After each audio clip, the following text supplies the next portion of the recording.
네, 매주 월요일 이슈 체크는 섹터 업앤다운으로 만나보시죠. 지난 한 주간 시장에서 주목받았던 섹터들 살펴보고요. 이번 주 흐름까지 전망해 보겠습니다. YG경제연구소 차영주 소장 함께합니다. 안녕하세요. 안녕하십니까? 네, 일단 섹터별로 온도가 어땠는지 한번 확인해 볼게요.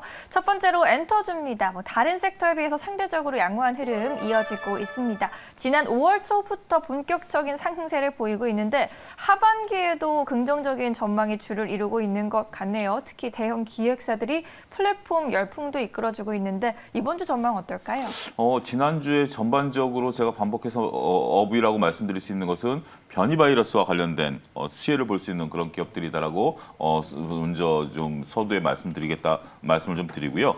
일단 엔터주들 같은 경우도 변이 바이러스의 수혜를 볼 수 있는 대표적인 업종 중에 하나다 이렇게 좀 말씀드릴 수가 있겠습니다. 전반적으로 봤을 때 우리가 그 다양한 지금 현재 변이 바이러스 때문에 사회적 거리두기 4단계가 진행이 되다 보니까 언택트와 관련된 관련주들이 좀 올랐다 이렇게 말씀드릴 수가 있겠고 언택의 대표 주자 중 하나가 바로 엔터주가 그 중에 하나의 역할을 했다라고 말씀드릴 수가 있겠습니다.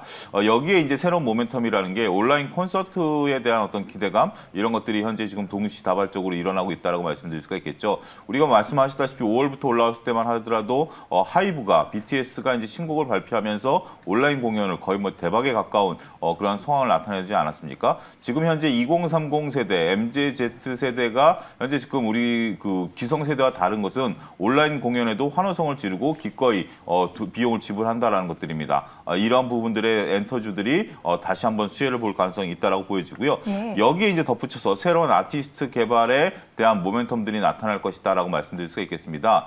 이번에 JYP 엔터가 그 새로운 것을 발표를 했는데 그 굿즈 그러니까 아직 나오지 않은 신작 아티스트에 대한 굿즈를 판매하는 거 아십니까? 제 기사 본 것 같아요. 예, 그러니까요. 그러니까 아직까지 베일에 쌓여 있는 신작 아티스트인데 굿즈를 먼저 발행을 하고 그 다음에 신작 아티스트가 발표가 됨과 동시에 발송을 한답니다. 그리고 그 굿즈를 더 이상 만들지 않는답니다. 그렇다면 어떻게 보면 소비자 입장에서 보면 모험일 수도 있습니다만. 그 만약에 새로운 아티스트가 대박이 났을 때는 그 굿즈의 가격은 또 장에서 또 거래가 될 수 있는 그런 부분들 아니겠습니까? 그만큼 자신감이 있다라는 건가요? 그렇죠. 그런 자신감을 표현했기 때문에 하반기에 대한 신작 아티스트에 대한 발굴 모멘텀까지 감안하게 된다라면 엔터주들의 새로운 그 가격 형성이라든지 모멘텀들이 일어날 가능성이 높지 않겠는가 말씀드릴 수가 있겠습니다. JYP에서 또 새로운 시도를 하고 있네요. 다양한 시도를 하고 있는 것 같습니다. 네, 이번 주에도 또 어떤 흐름 보일지 체크해 보시면 좋겠습니다. 다음 섹터도 한번 알아볼게요. 게임 쪽도 보겠습니다. 일단 카카오 게임즈의 활약 굉장히 돋보이고 있고요. 코스닥 시총 2위를 차지했죠.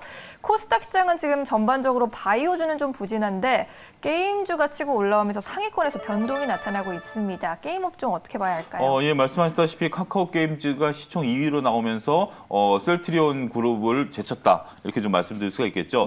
그렇게 지금 현재 게임주들에 대한 것들 뭐 엔터 게임 같은 업종이다라고 볼 수는 있습니다만 어쨌든 뭐 게임 업종 같은 경우 마찬가지로 엔터와 마찬가지로 하반기 신작 게임에 대한 모멘텀 이런 것들을 현재 보유하고 있다라고 말씀드릴 수가 있겠죠. 하반기 신작 게임에 대한 모멘텀의 대장주로서는 카카오 게임즈를 둘 수가 있겠습니다. 카카오 게임즈가 지금 다양한 모멘텀들을 이끌어내면서 지난주에 대장주 역할을 하면서 시총 2위까지 끌어올리는 그런 역할을 했다라고 말씀드릴 수가 있겠죠. 여러분들 여기서 이제 시총이라는 단위가 이제 바뀌었다라는 걸 잘 생각을 하셔야 되는 게 코스피 입장에서 보면은 삼성전자, SK하이닉스에 주춤한다 하더라도 카카오 네이버가 올라가면 이제 3, 4위가 되지 않았습니까? 주가는 올라간다라는 겁니다. 이제 그 코스닥 시장에 있어서도 바이오주가 아니라 게임주가 올라가도 코스닥은 이제 올라간다라는 겁니다. 그러한 역할을 하기 때문에 상대적으로 우리가 이제 다양한 이제 시총단에 있는 것들이 변했다라고 말씀드릴 수가 있겠는데 카카오 게임즈의 이런 선두 역할이 대장주가 확실히 나섬으로써 게임주들도 지난주에 그 새로운 방향성을 모색하는데 일조를 했다라고 말씀드릴 수가 있겠죠. 반복해서 말씀드리지만 변이 바이러스와 관련된 그러한 모멘텀도 새롭게 나타날 것이다라고 말씀드릴 수가 있겠습니다. 이제 학교가 지금 뭐 강제적인 현재 지금 등교를 못하는 그런 상황이 될 수가 있죠. 이런 것들 때문에 아무래도 집에 있는 시간이 늘어나다 보면 뭐 좋은 소식이든 안 좋은 소식이든 게임 시간이 늘어날 수밖에 없다라고 말씀드릴 수가 있겠고 현재 지금 카카오 게임즈뿐만이 아니라 다양한 그 회사들이 신작 게임을 내세우려고 하고 있는데 이런 것들의 반응에 대한 기대감 이런 것들까지 모멘텀으로 작용하면서 현재 게임즈들도 지난주에 업사이클을 그렸다 이렇게 말씀드릴 수가 있겠습니다. 네, 게임 업종 지금 상승세를 타고 있는데요. 이번 주 전망도 한번 알아봤습니다. 재택 관련주 세 번째 섹터로 한번 넘어가 보겠습니다. 뭐 집콕 수혜주라고 해야 할까요? 이쪽도 뭐 코로나19 변이 바이러스로 인한 수혜주라고 볼 수 있을 텐데 아무래도 이제 이번 주부터 강화된 거리두기 그렇죠. 4단계가 시행되는 만큼 더 주목을 받지 않을까 싶네요. 네, 맞습니다. 지금 현재 지난주 업사이클을 그렸던 것은 물론 주 초반엔 달랐습니다만 하반기 때는 변이 바이러스에 대한 관련주들이 대규모 상승하는 모습을 보였다라고 예. 다시 말씀을 드리겠고요. 재택 관련주들, 그다음에 택배 관련주들, 뭐 이러한 모멘텀들 우리가 익히 알고 있는 소위 말해서 사회적 거리두기와 관련된 주식들이 상당히 많이 올랐다라고 말씀드릴 수가 있겠죠. 학습 효과도 있고요. 뭐 이렇기 때문에 주식 찾기는 오히려 쉬웠다라고 말씀드릴 수가 있겠습니다. 알스포트를 대표적으로 하는 재택근무 관련주, 그다음에 테린 포장을 필두로 한 포장 관련주들, 택배 관련주들 이런 것들이 전반적으로 강한 흐름들을 보였다라고 좀 말씀드릴 수가 있겠죠. 오늘부터 이제 사회적 거리두기 강화되죠. 이제 뭐 정말 뭐 재택도 많이 늘어났고 저도 뭐 방송도 온라인으로 바뀐 방송사들도 벌써 있을 정도로 이러한 것들이 이제 쉽지 않은 지금 거리두기가 시행된다라고 말씀드릴 수가 있겠고 저녁에는 이제 거의 뭐 만남이라는 게 사라졌기 때문에 집콕과 관련해서 HMR 관련주들도 이번 주도 또 계속해서 올라갈 가능성도 있다라고 좀 말씀드릴 수가 있겠습니다. 근데 그렇지만 이러한 재택 관련주들이 계속해서 상승할 것이냐라고 봤을 때는 저는 조금 뭐 이렇게 장기적으로 다시 한번 우리가 1차 때 상승했었던 거와는 좀 궤가 다르다라고 좀 말씀드릴 수가 있겠습니다. 지금은 일시적인 모멘텀이다라고 말씀드릴 수가 있겠죠. 물론 델타 변이 바이러스가 단기간에 끝날 것 같지는 않습니다. 하지만 우리가 1차, 2차, 3차 때 과도한 밸류를 일단 한 차례 부여를 했고요. 그런 것들이 생각보다는 실적이 조금 잘 개선되진 않았다라는 그러한 또 과거의 사례들을 봤을 때 이런 것들이 다시 한번 1, 2, 3차 때처럼 끌고 가기보다는 일시적인 모멘텀으로 움직일 가능성이 높지 않겠는가 그렇게 좀 말씀드릴 수가 있겠습니다. 그렇다면 일시적인 모멘텀으로 보고 좀 추가 상승이 나올지는 좀 경계해야 된다는 말씀이신 거죠? 그렇습니다. 네. 알겠습니다.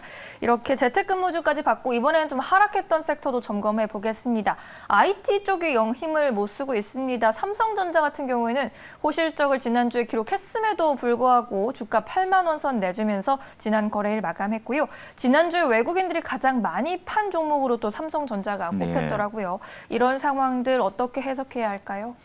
지난주 수요일이죠. 삼성전자와 LG전자 실적 발표가 있었습니다. 네. 안타깝게도 실적 발표 이후에 8만 전자가 깨져서 이제 7만 전자 때까지도 움직이는 거 아니겠는가? 좀 이러한 모멘텀들을 현재 지금 나타내고 있다라고 말씀드릴 수가 있겠습니다. 정말 답답한 흐름들입니다. 저도 질문을 가장 많이 받는 게 삼성전자 어떻게 되느냐? 네. 그리고 시청자분들께서도 삼성전자를 갖고 계시던 안 갖고 계시던 과연 삼성전자가 다시 8만 전자, 9만 전자 갈 것인가? 삼성전자가 올라줘야 지수가 올라갈 수밖에 없기 때문에 삼성전자의 방향성에 대해서 많은 투자자분들이 관심을 기울이고 있다 이렇게 좀 말씀드릴 수가 있겠죠. 안타깝게도 IT주들 같은 경우 당분간 좀 시간이 필요할 것으로 보여지죠. 뭐 여러 가지 이유가 있겠습니다만 제가 여기서 자세히 말씀드릴 사항은 아닌 것 같고요. 일단 전반적인 모멘텀이 좀 부재하다 이렇게 좀 말씀드릴 수가 있겠습니다. 우리가 삼성전자가 서프라이즈란 단어를 썼음에도 불구하고 주가가 조정을 받았다라는 그런 측면에서 감안하게 된다라면 새로운 뭐 실적 이런 부분들 이번 주도 계속해서 실적이 발표가 되는데 이러한 실적들이 주가를 상승시킬 만한 모멘텀은 되지 않고 있다 이렇게 좀 말씀드릴 수가 있겠습니다. 따라서 현재 지금 변이 바이러스까지 심각해지면서 다양한 그 유무장대 산업들 IT를 포함해서 이런 것들이 당분간은 좀 주가 조정 국면이 나타날 가능성이 높다라고 보여지고 있습니다. 따라서 그러한 부분들을 감안하게 된다라면 주식 시장은 공격적인 트레이딩보다는 좀 보수적인 관점의 접근이 유효하지 않을까 그렇게 말씀드릴 수가 있겠습니다. 네, 오늘 이렇게 상승 섹터, 하락 섹터 각각 나눠서 정리를 해봤습니다. 엔터주와 게임주, 재택근무주, 업섹터로 알아봤고요. IT주 다운으로 정리해봤습니다. 이번 주에 이제 실적 시즌을 맞이한 코스피 지수, 뭐 변이 바이러스나 경기 회복 우려를 딛고 반등해질 수 있을지 많은 분들이 기대하고 계신데 투자 전략 어떻게 세워보는 게 좋을까요? 이번 주 같은 경우 조금 보수적으로 보셔야 된다라고 좀 말씀을 좀 드릴 수가 있겠습니다. 변이 바이러스 이제 사회적 거리두기가 이제 오늘부터 2주 동안 시행이 됩니다만 이게 2주 동안에 끝날 문제는 아니다라고 좀 보여지고 있죠. 지금 현재 글로벌리 변이 바이러스가 심각성을 나타내고 있고 국내에서도 지금 현재 변이 바이러스에 대한 불안감 이런 것들이 커지고 있다라는 거죠. 백신 접종자에게도 뭐 해당 사항이 없다라고 하니까 변이 바이러스에 대한 불안감은 새로운 공포를 불러일으키가 있다. 따라서 지수는 조금 조정받을 가능성이 있다라고 말씀드릴 수가 있겠습니다. 또 이번 주 우리가 살펴야 될 것은 다양한 그 금리와 관련된 언급들이 또 일어날 가능성이 있습니다. 이번에 한은의 금통위도 열리고요. 그다음에 이제 미국에 있어서의 연준의 베이지북이 또 발표가 되고 이런 것들이 나타나기 때문에 연준 의원들의 또 발표도 있고요. 따라서 금리 인상 기조의 어떤 변화, 델타 변이 바이러스에 따른 상황들이 어떻게 또 변화될지에 대한 것들도 좀 관찰을 해야 되기 때문에 이번 주는 적극적인 트레이딩보다는 보수적인 관점의 접근들이 유효하지 않을까 말씀드릴 수가 있겠습니다. 네, 여러 가지 뉴스 팔로잉도 잘 해봐야겠네요. 여러분들 이번 주 투자 전략 세우시는데 많은 도움 받으시길 바랍니다. 오늘 말씀 잘 들었습니다. 감사합니다.